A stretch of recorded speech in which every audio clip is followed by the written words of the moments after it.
Së fundi e kemi identifikuar një qasje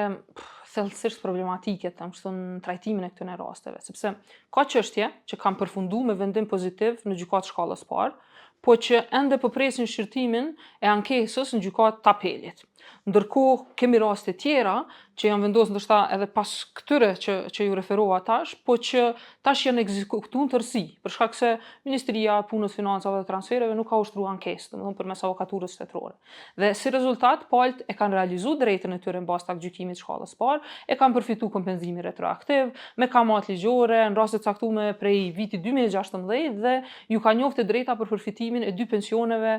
tash për periudhën e ardhme, pra për periudhën në vijim. Ndërsa aktualisht po përballemi me një valë të re të rasteve ku Ministria sërish po ushtron ankesa ndaj gjykimeve të shkallës parë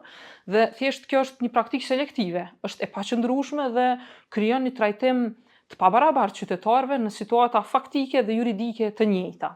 Prandaj, për një qasje të tillë, konsideroj se e cënon seriozisht sigurinë juridike, e ul besimin e qytetarëve në institucionet shtetërore dhe e pengon edhe barazinë para ligjit.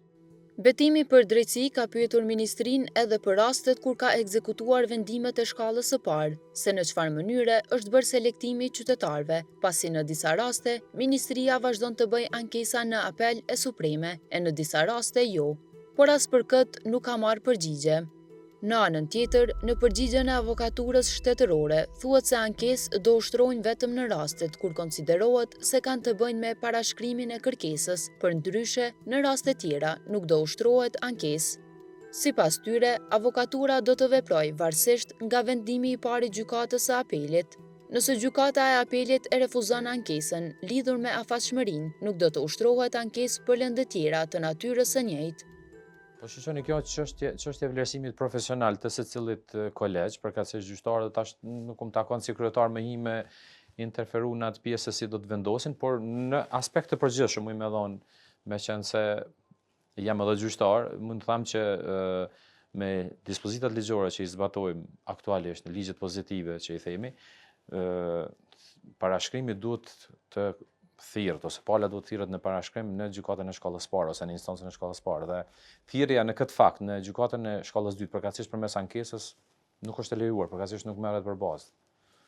Kjo është, si më thonë, një standard që është krijuar edhe që bazohet në dispozita konkrete ligjore. Po, do ta shohim tash, do ta identifikojmë cili është rasti dhe pastaj është çështje e kolegjit si do të vendosën, nuk muj në asnjë rrethon me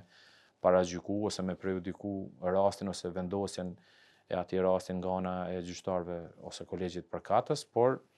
sigurisht që nuk besoj që do të vonohet shumë vendosja në këtë lëndë, do të ishte mirë, po që se merret për bazë kjo vendosje që